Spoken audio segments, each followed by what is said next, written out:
I'm not an author yet. I'm like, this is stage one. I'm a storyteller. There are days where I feel very overwhelmed by, and I start like sort of, cursing myself. It's a lot has changed after I've become a mom, because now the focus, if I'm not working, is my daughter. Both of us want to be extremely hands-on parents, and both of us want to keep the fire alive as actors, entertainers, and storytellers. Hi Alia, welcome to The Quint, and thank you for making the time. Thank you so much. Firstly, congratulations on the book. The book is called Ed Finds Her Home. Where and when does Alia feel most at home? Oh, very good question. I feel most at home with my family. Yeah. With my daughter, with my husband, my mom, my sister, my father, my mother. I mean, my whole family feels like home. Alia, you're somebody who dons so many hats, right? From an entrepreneur to a producer, an actor, of course, and now an author. We here kind of doing one job, find it so overwhelming sometimes. How do you kind of really, manage all of it together? I have to first also say I'm not an author yet. And like, this is stage one. I'm a storyteller because I have a collaborative team on this with Vivek Kamath and Shabnam.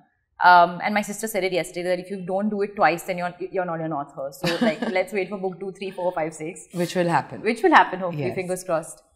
And honestly, it's a good question, because there are days where I feel very overwhelmed by, and I start like sort of, cursing myself only, saying that you are only deciding to do all this, then you can't have a problem with it. And a lot of the time actually goes in me managing my schedule. Yeah. But I'm really like, the word is hyper specific about time management. So I'm taking a lot of meetings while I'm on my way to work and commuting. Yeah. In fact, nowadays I'm also doing meetings while I'm like doing cardio and like cycling and all of that. And I'm like apologizing, advancing, sorry if I'm huffing or puffing, but I'm all here and I'm all there.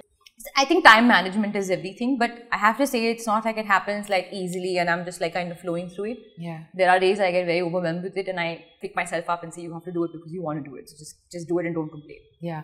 But then how do you kind of carve time for yourself, between all of this? So obviously a lot has changed after I've become a mom, because now the focus, if I'm not working, is my daughter. Currently, it's not like I'm missing time for myself.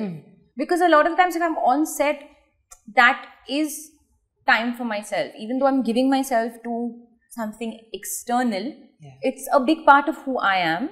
So I consider that time for myself. Yeah. In fact, now I think that earlier when I didn't have Raha, like what would I do with all my time? Like when I was not working, then I think about, okay, no, you were actually working way more and like you would fill your time really like to the brim. Yeah. But even if I had like a day off, what would I do? Like I would get so bored. Even if it's free time for her, for me, it's just the best time. Yeah, yeah. So did anything kind of influence or any instances that you picked up from your childhood as you went on to tell this story? Yeah. A lot of the things. I think, again, a lot of the inputs came from Vivek and from Shabnam. But there was a lot of me energy in it. For example, there's a moment in the beginning of the book only where you say there's a dog, he's on a beach, he looked sad and he looked lonely, and overall at this house, mother was working, father was cooking, and there was this little girl and she too looked lonely. And it's not like I felt like I was lonely as a kid, but if you ask my friends, I was always sort of like I used to walk around on my own a lot, and I used to do a lot of the things on my own because I was always in my head. So there was a part of me that used to like to kind of sit by myself and just be with my imagination, and I would imagine a lot of things of instances and conversations that would happen with imaginary people in the room. Like, so I was acting out things a lot, like, but it was in my own world. Yeah. So we gave that as a superpower to the girl in the book, where she can talk to animals and she can talk to maybe even trees. I mean, as the books proceed, you'll see she talks to her environment. That is her world. There's a moment in the book as well where we're talking about the girl being distracted by a crow in the classroom. That would be me a lot. I would be distracted by various things outside the window. I peppered it at least with my friends' names, Kanchi and Bobby, whose food I would genuinely eat a lot. Like there has to be a joke, like if you look away 1 second and you give Alia our dabba, and you look away, then the dabba's over. So they stop giving me things and I just never share my food.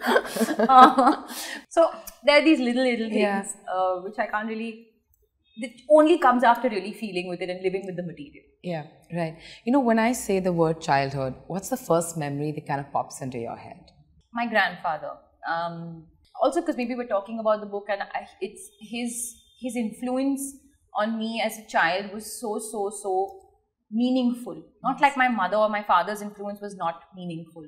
But there's a different layer that he added to my imagination and my creative sort of adventurous side. Wow. He was just so creative when it came to entertaining a child and like really knowing how to talk to a child. So my real childhood memories are full of his storytelling and me entertaining him and my grandmother in return. I used to put up dances for them and stuff like that. And they used to look forward to it every time. I used to come home every Sunday and they used to like clap for me, and like I really feel like my encouragement for being an actor, being an entertainer started from there.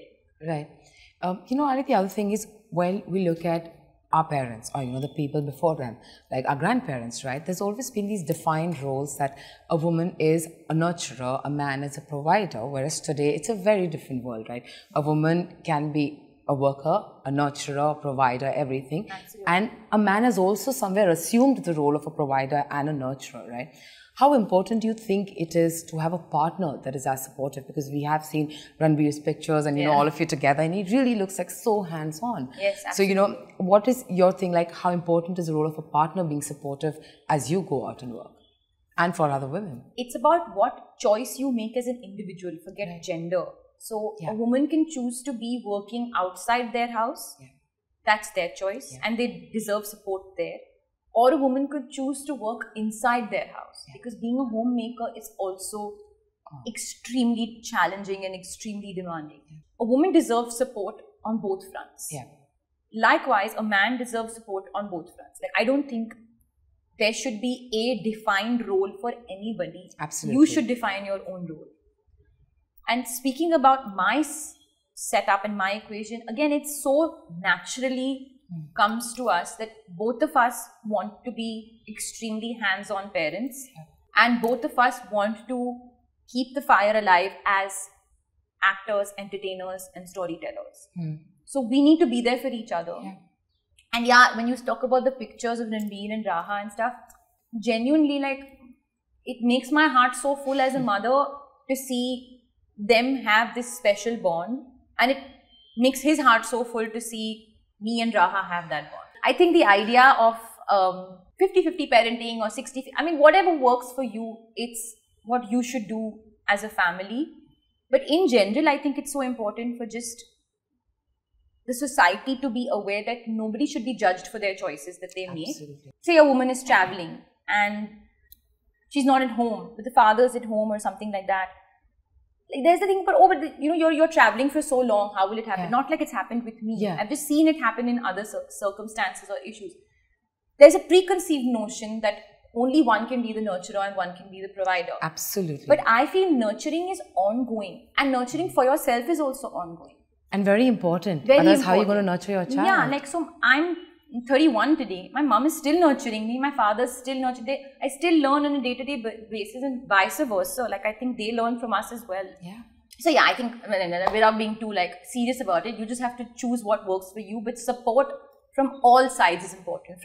From husband to wife, from wife to husband, from parents to daughter, from parents to son, from, you know, in-laws to... It's just very important to support each other's vision and also be like practical about your time and your time management as well. When I leave my house, I know the guilt that kind of flows into me, right? Whether single, whether with a partner, the working mom's guilt is just something else that we're constantly fighting. Absolutely. And it's not related to anyone else. So like, I know for a fact, like, when I leave the house, and even though I know, say, for example, Ranbir's at home, or if Ranbir is not there, her grandparents at home, something with her, I'm only looking for the next moment that I'm heading back. And likewise with Ranbir, like, when I see him rush home, like, it's like literally like a tornado has entered the house because he just wants to run and go right to Raha's room. I see the urgency and body language even with the grandparents or my sister. Like, when you have so much love and affection, of course it's very different when it comes to being a parent.